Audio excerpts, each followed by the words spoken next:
주기도문 9번째 시간입니다. 땅에서도 이루어지이다. 오늘 본문은 마태복음 6장 10절 후반절입니다. 나라가 임하시오며 뜻이 하늘에서 이루어진 것 같이 땅에서도 이루어지이다. 아멘. 2차 대전 당시 독일의 히틀러는 게르만 민족 우월론을 주장하면서 죄 없는 유태인들을 핍박했습니다. 수많은 유태인들이 폴란드의 아우슈비츠 수용소에서 죽어갈 때 그들이 눈물을 뿌리며 던진 질문은 이것이었습니다. 하나님, 지금 어디 계십니까? 하나님 왜 이런 고통을 허용하셨는지 모르겠습니다.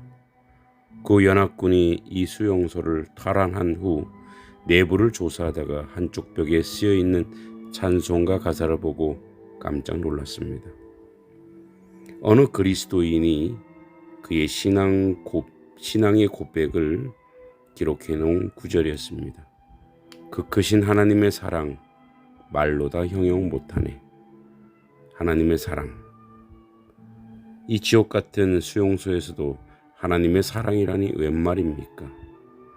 그러나 또 다른 곳에도 이런 글자가 선명하게 쓰여 있었습니다. 하나님은 여기 계십니다. 하나님께서는 이 땅을 통치하십니다. 비록 하나님의 통치권에 미치지 않는 절망적 영역이 있다고 생각할 수도 있지만 사실 그런 것은 존재하지 않습니다. 다만 우리가 그것을 깨닫지 못하고 사는 것입니다. 실망스럽고 답답한 상황이라 할지라도 믿음의 눈을 가지고 현실 속으로 우리 현실 속으로 들어와 계시는 하나님을 찾아보길 바랍니다. 시편 13편 2절에 내가 나의 영혼에 경영하고 종일토록 마음에 근심하기를 어느 때까지 하오며 내 원수가 나를 쳐서 자긍하기를 어느 때까지 하리이까. 아멘. 절망과 고통 속에서도 하나님의 통치를 인정하고 고백할 수 있는 그런 믿음이 있는가 진솔하게 한번 나눠볼 수 있는 그런 시간이 되었으면 합니다.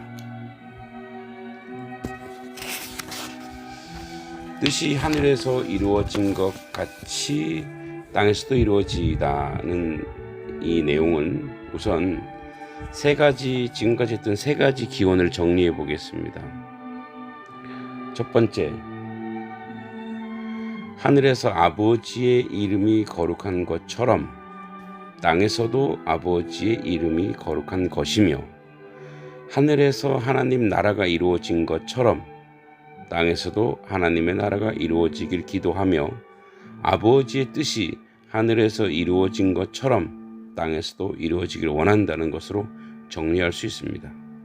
물론 원어상으로 세 가지 경우는 종결어로 끝을 맺고 있지만 한 문장으로 되어 있지만 내용상 본문의 뜻은 하나님의 뜻이기 때문에 앞서 두 가지 기원과 연결할 수 있습니다. 하나님의 뜻은 이루어지고 있습니까? 하나님의 뜻은 하늘에서 이루어지고 있습니다. 그 다음에 대구를 이루고 있는 땅에서가 문제입니다. 그러면 땅에서도 하나님의 뜻은 이루어져야 되는 것이 아닌가? 아니면 하나님의 뜻이 이루어지는 방법에 한계가 있는 것인가? 신학적으로 정리하자면 하나님의 뜻은 땅에서도 완전하고 온전하게 이루어집니다. 그 뜻을 정하고 이루시는 분이 하나님이시기 때문입니다. 그런데 왜 주님은 왜 이런 기도를 하시고 또한 제자들에게 가르치고 계십니까? 하나님의 나라에서는 하나님의 뜻이 당연히 이루어져야 합니다. 그 하나님의 나라를 이 땅에서 이루어가는 방법이 하늘나라와 조금 다릅니다.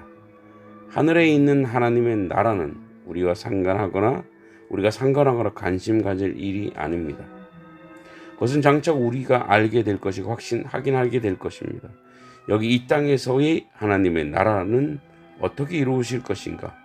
그것이 완전히 이루어 가시기 위해서 하나님은 어떤 방법을 원하시는 것인가가 우리의 관심거리입니다. 땅에서 이루시는 하나님의 나라. 이 땅에서 하나님의 뜻이 이루음의 첫 시작은 바로 예수 그리스도입니다. 그분이 하나님의 말씀에 오직 순종함으로 여기에 오셨습니다. 율법은 장차 올 좋은 일의 그림자일 뿐이요 참 형상이 아니므로 해마다 늘 드리는 같은 제사로는 나오는 자들은 언제나 온전하게 할 수 없느니라. 그렇지 아니하면 섬기는 자들이 단번에 정결하게 되어 다시 죄를 깨닫는 일이 없으리니 어찌 제사 드리는 일을 그치지 아니하였으리요. 그러나 이 제사들에는 해마다 죄를 기억하게 하는 것이 있나니 이는 황소와 염소의 피가 능히 죄를 없이 하지 못함이라. 그러므로 주께서 세상에 임하실 때에 이르시되 하나님의 제사와 예물을 원하지 아니하시고 오직 나를 위하여 한 몸을 예비하셨도다. 번제와 속죄제는 기뻐하지 아니하시나니 이에 내가 말하기를 하나님이여 보시옵소서. 두루마리 책에 나를 가리켜 기록된 것 같이 하나님의 뜻을 행하러 왔나이다 하셨느니라. 위에 말씀하시기를 주께서는 제사와 예물과 번제와 속죄제를 원하지도 아니하시고 기뻐하지도 아니하신다 하셨고, 그 위에 말씀하시기를 보시옵소서.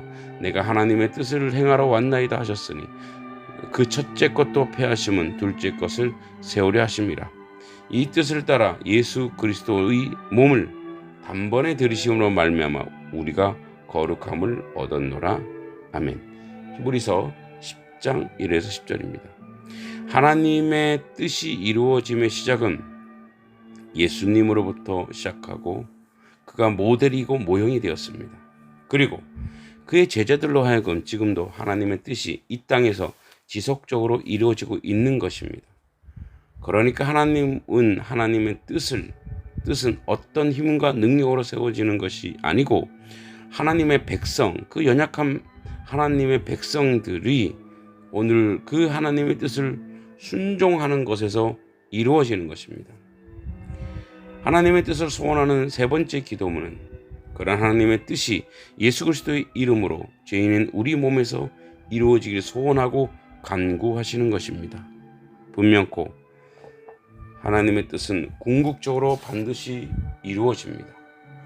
그것은 계시된 성경을 통해 확인할 수 있습니다. 그러한 하나님의 뜻이 이루어질 수 있는 거룩한 도구, 거룩한 사람들을 찾고 계십니다. 예수님의 제자들이 그러한 자리에 가기를 소망하고 순종을 요구하는 것입니다. 땅에서 이루시는 하나님의 뜻은, 그리고 그 시작은 거룩함입니다. 진리가 예수 안에 있는 것 같이 너희가 참으로 그에게서 듣고 또한 그 안에서 가르침을 받았을진데 오직 너희의 심령이 새롭게 되어 하나님을 따라 의와 진리의 거룩함으로 지으심을 받은 새 사람을 입으라. 에베소서 4장 21절부터 23절, 24절 말씀입니다. 하나님의 뜻이 이 땅에서 이루시기 위해 하나님의 뜻 자체이신 예수님이 오셔서 우리를 선택하셨습니다. 그리고 하나님의 뜻을 그 안에서 알게 하시고 이제 그 뜻을 순종으로 세워가길 원하십니다. 그래서 기도란 이론이나 사변이 아니라 거룩한 행동의 원동력이고 에너지가 되는 것입니다. 24절에 하나님을 따라는 하나님의 뜻을 따라입니다. 하나님의 뜻을 따라서 진리, 거룩, 이 출발이 예수 그리스도입니다. 예수님을 쫓아가면 여기에 도달합니다. 그래서 오늘 우리는 주님이 가르쳐준 세 번째 기원 속에서 하나님의 뜻이 예수님을 통해 이루어지고 완성되어지는 것을 확인할 수 있습니다. 그렇기 때문에 아버지의 뜻을 순종했던 주님께서 그 순종을 배우고 익혀서 가장 근원적인 순종을 통해 거룩한 백성으로 살 때 지금 여기서 우리가 아버지의 뜻을 이루어낼 수 있는 것입니다. 아버지의 뜻은 실제입니다. 거룩은 능력입니다.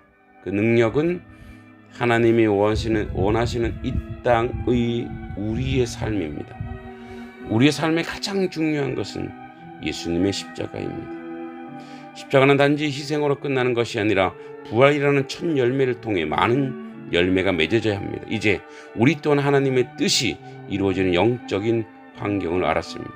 그것은 예수 그리스도가 우리에게 내준 몸입니다. 그리고 그가 보여준 열정적인 자기 몸을 찢어놓은 사랑입니다. 아버지의 뜻이 실제하기 위해서는 우리 또한 그 길을 소원하고 가야 합니다. 좁은 문, 십자가의 길이 우리에게 복음입니다. 왜냐하면 이것이 우리에게 복음이 되어 왜 이게 우리에게 복음이 되느냐? 주님이 이 길을 가시면서 그 길이 진리, 생명이라고 분명히 말씀하고 계십니다. 우리도 그 길을 가야 합니다. 아니, 그 길이 복입니다. 그 길이 복인 것은 주님이 이미 증명하셨습니다. 이제 우리는 다 확인했습니다. 염려하지 말고 가면 됩니다. 주님이 그 길에 놀라운 은혜와 복을 준비하고 계십니다. 하나님의 뜻은 바로 이것입니다. 십자가의 도가 멸망하는 자들에게 미련한 것이요 구원을 받는 우리에게는 하나님의 능력이라. 고린도전서 1장 18절 말씀입니다. 말씀을 맺습니다.